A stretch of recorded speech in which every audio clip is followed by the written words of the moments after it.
سب سے بڑا گناہ جو توبہ سے بھی معاف نہیں ہوتا، چاہے 1 حج کرو یا 1000 حج کرو، چاہے 100 بار توبہ کرو یا 10,000 بار توبہ کرو، چاہے مکہ جا کر توبہ کرو یا مدینہ جا کر توبہ کرو، ایک کبیرہ گناہ ایسا ہے جو توبہ سے بھی معاف نہیں ہوتا۔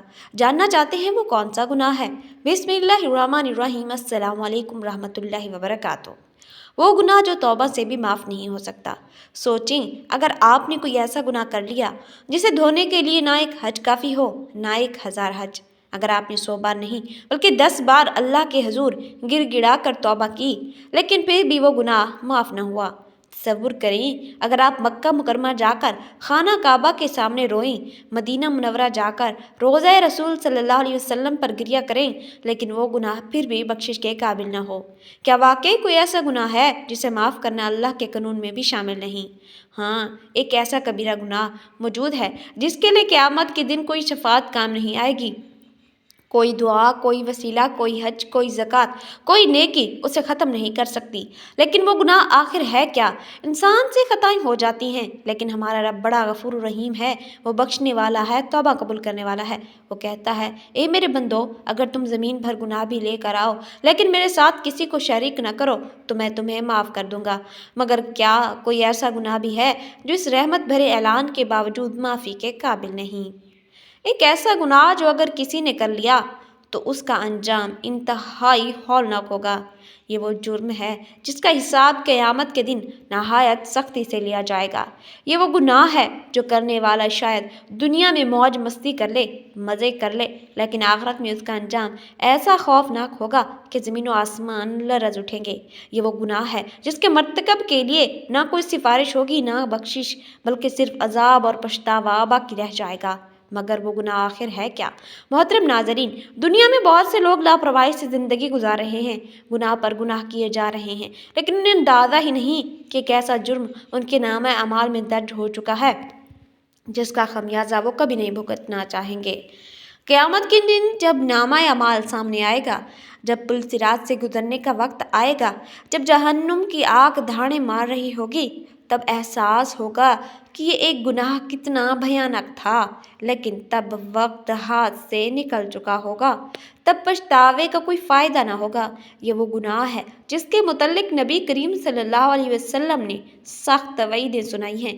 یہ وہ گناہ ہے جس نے کئی امتوں کو برباد کر دیا۔ یہ وہ گناہ ہے جس کے کرنے والے پر اللہ کی لعنت نازل ہوتی ہے۔ مگر آخر وہ گناہ ہے کیا؟ کون سا جرم ہے جو توبہ کے دروازے بند کر دیتا ہے؟ اب وقت آ چکا ہے کہ اس رات سے پردہ اٹھایا جائے۔ محترم ناظرین، اللہ تعالیٰ بہت زیادہ رحم کرنے والا، مغفرت فرمانے والا ہے، لیکن اس کی رحمت کے باوجود ایک گناہ ایسا ہے جو صرف توبہ سے معاف نہیں ہوتا۔ وہ گناہ حقوق العباد کی پامالی ہے۔ اللہ تعالیٰ کے حقوق اللہ تو محض خالص توبہ اور ندامت سے معاف ہو سکتے ہیں، لیکن بندوں کے حقوق ایسے نہیں کہ بس زبان سے یا اللہ معاف کر دے کہہ دیا اور سب کچھ ختم ہو گیا، بلکہ جب تک مظلوم کا حق ادا نہ کیا جائے، جب تک جس کا حق مارا گیا ہے وہ معاف نہ کرے، تب تک یہ گناہ معاف نہیں ہو سکتا۔ یہی وجہ ہے کہ قیامت کے دن سب سے بڑا انصاف حقوق العباد کے معاملے میں ہوگا۔ اگر کسی نے کسی کا مال دبایا، کسی کی عزت پر حملہ کیا، کسی کے ساتھ دھوکہ دیا، کسی کا حق مارا، تو وہ حق اس دن اس کے نیک اعمال سے لے کر پورا کیا جائے گا، اور اگر اعمال کم پڑ گئے تو دوسروں کے گناہ اس پر ڈال دیے جائیں گے اور پھر جہنم اس کا مقدر بن جائے گا۔ اسلام میں حقوق العباد کو بہت زیادہ اہمیت دی گئی ہے۔ یہ اللہ کے وہ قوانین ہیں جو بندوں کے درمیان تعلقات کو بہتر بنانے کے لیے بنائے گئے ہیں۔ ان میں والدین کے حقوق، اولاد کے حقوق، پڑوسیوں کے حقوق، بیوی کے حقوق اور شوہر کے حقوق، یتیموں اور مسکینوں کے حقوق، مزدوروں کے حقوق، کاروباری معاملات میں ایمانداری، دوسروں کے مال و دولت کی حفاظت اور انسانوں کے ساتھ اچھا برتاؤ شامل ہے۔